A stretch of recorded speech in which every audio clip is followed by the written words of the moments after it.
अंदर नहीं जाना। ये किससे पूछ के लगाया आपने यहाँ पे? किससे पूछ के लगाया? तो उसमें क्या हर्ज है? ये झंडा इसराइल का भाई इस्लामी जमहूरियत पाकिस्तान में तुम लोगों ने। सुनो, बात सुनो, क्या बात है? एक लफ्ज नहीं बोलना। नहीं, जिस मुल्क का खाते हो उधर ही गद्दारी करते।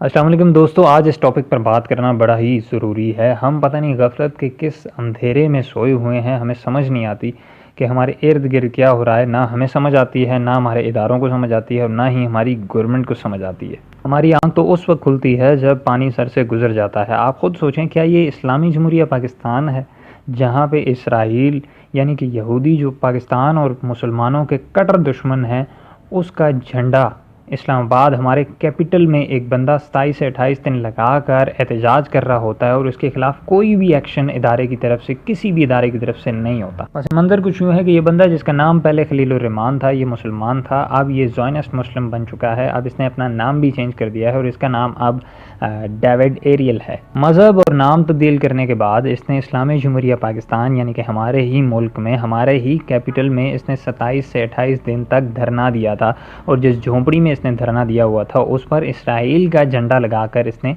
धरना दिया हुआ था। इसमें ऐसा है कि मेरा नाम डेविड एरियल है।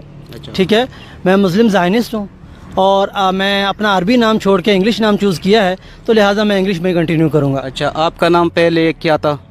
मेरा पहले नाम था मौलाना खलीलुर रहमान रहीमी। क्या आप इसराइल को सपोर्ट क्यों करते हैं?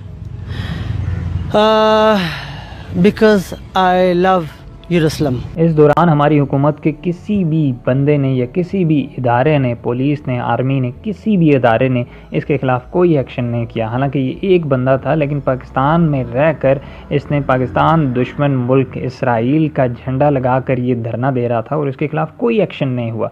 लेकिन जब ये ख़बर पहुंची हमारे भाई शहीद सियालवी साहब के पास, शहीद सियालवी ने इसके ख़िलाफ़ एक्शन किया। वो वहाँ पे गए और जाकर ख़ुद अपने हाथों से इसराइल का झंडा फाड़ कर फेंका और पुलिस को इन्फॉर्म करके उसको गिरफ़्तार भी करवाया।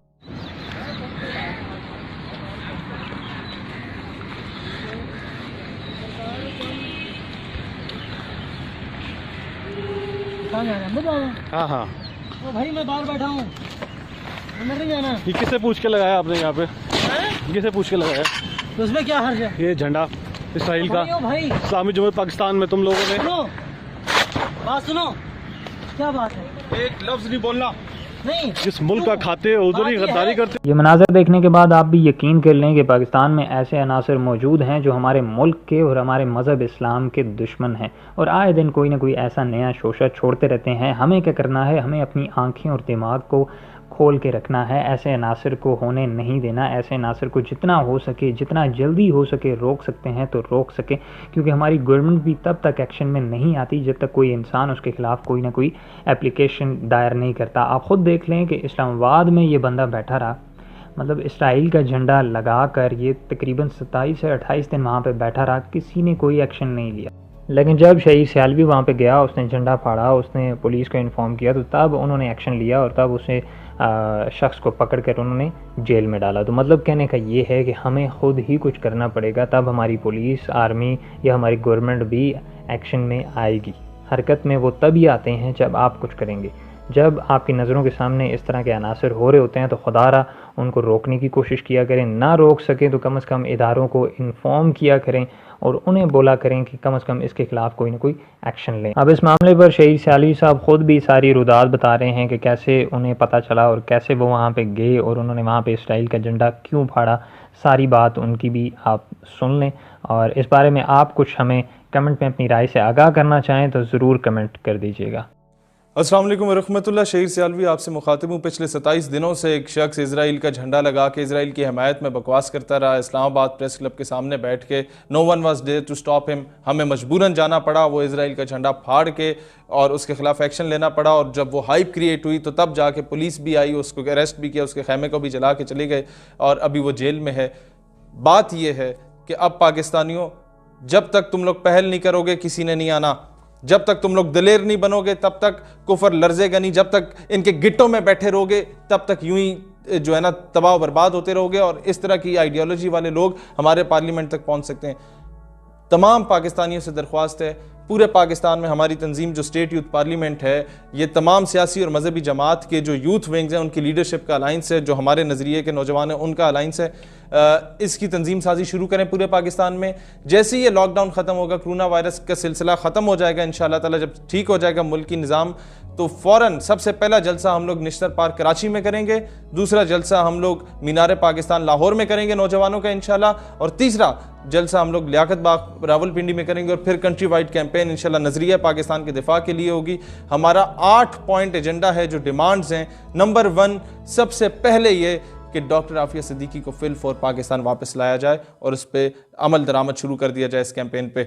नंबर 2 तालीमी निसाब में मुस्बत तब्दीलियां हों, हमारे बच्चों को सिंड्रेला और मिस्टर चिप्स की जगह मोहम्मद बिन कासिम, टीपू सुल्तान, सलाउद्दीन अयूबी, नूरुद्दीन जंगी, तारिक बिन ज़ियाद, सैयदना खालिद बिन वलीद के बारे में पढ़ाया जाना चाहिए, ताकि वो जस्टिन बीबर की औलाद ना बने या माइकल जैक्सन या हैरी पॉटर के गिट्टों में ना घुसें, ताकि वो अमली तौर पर एक इस्लामी जांबाज बने। नंबर 3 तमाम वो लोग मीडिया पे बैन किए जाएं जो डायरेक्टली और इनडायरेक्टली पाकिस्तान की इस्लामिक आइडियोलॉजी के खिलाफ बकवास कर रहे होते हैं या उसे टारगेट कर रहे होते हैं। Number 4 there should be a check and balance in each and every educational institute के no teacher, professor, lecturer should be allowed to speak against Pakistan and its ideology, जो आके बकवास कर रहे होते हैं। हम इकोनॉमिकली इंडिया के साथ ठीक थे, पाकिस्तान को बनने की क्या जरूरत थी। ऐसे लोगों पे चेक एंड बैलेंस रखा जाए, अपने बंदे एजेंसीज के भेजे जाएं, चेक एंड बैलेंस रखे जाएं, या जो भी आप लोगों को तरीकाकार पता है, और ऐसे लोगों को पाकिस्तान की आने वाली नस्लों को तबाह करने से बचाया जाए।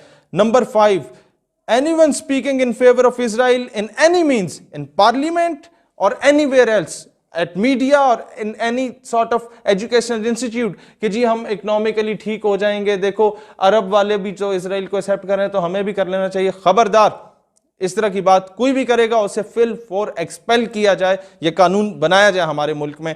ये डिमांड है। अगली डिमांड ये है कि FIA साइबर क्राइम में नामूसे रिसालत का प्रॉपर एक विंग बनाया जाए, ताकि उसमें सिर्फ वो केसेस डील किए जाएं जो हजूर अलैहिस्सलाम या सहाबे किराम या अहले बैत के खिलाफ जो गुस्ताखियां की जाती हैं उनको काउंटर करने के लिए, और उनके अकाउंट्स फिल फॉर ब्लॉक ना किए जाएं, सिर्फ उनको पकड़ के सरेआम सजाएं दी जाएं, और फिर एक विंग FIA में बनाया जाए उन लोगों के खिलाफ जो कि पाकिस्तान की सालमियत, पाकिस्तान के नजरिए के खिलाफ बकवास कर रहे होते हैं, उन्हें सजाएं दी जाएं। और वही विंग ये काम करे कि ढूंढे कौन से ऐसे पाकिस्तानी है जो मुल्क से बाहर दफा होके अजाइलम लेके भाग के और गुस्ताखियां करते हैं या पाकिस्तान के खिलाफ बोलते हैं, ऐसे लोगों को वापस बुलाया जाए। तरीक़ाकार किस तरह है बुलाने का, ये आप लोग मुझसे बेहतर जानते हैं कि किसे पकड़ना है, उसके आयरे गैरे को। आगे पॉइंट नंबर 7 हमारी फॉरेन पॉलिसी आज़ाद होनी चाहिए। और नंबर 8 पाकिस्तान आज के बाद इंटरनेशनल प्रेशर के अंडर नहीं आएगा। हम खुद मुख्तार कौम है और हम इंशाअल्लाह ताला आज़ादी की हैसियत से जिएंगे, और इंशाअल्लाह पाकिस्तान सुपर पावर बनेगा और मजलूम मुसलमानों के बर्मा, फ़लस्तीन, Syria, Libya, Bosnia, Chechnya, Kashmir, दुनिया में जिस कोने में मुसलमानों पर जुल्म हो रहा है, अफगानिस्तान, इनके मजलूम मुसलमानों, भाइयों, माओं, बेटियों की आवाज़ बनेगा और पाकिस्तान उम्मत मुस्लिमा की क़यादत करेगा इंशाअल्लाह ताला। पाकिस्तान हमेशा जिंदाबाद। इस वीडियो को तमाम चैनल्स पे, तमाम अपने फेसबुक, व्हाट्सएप पे फॉरवर्ड करें और तैयारी करें, तंजीम साजी शुरू करें। आप में से जो ये वीडियो देख रहे हैं हमारे नजरिए से मैच करता है, कोई मेंबरशिप फॉर्म फिल करने की जरूरत नहीं, आप सारे हमारे मेंबर हैं।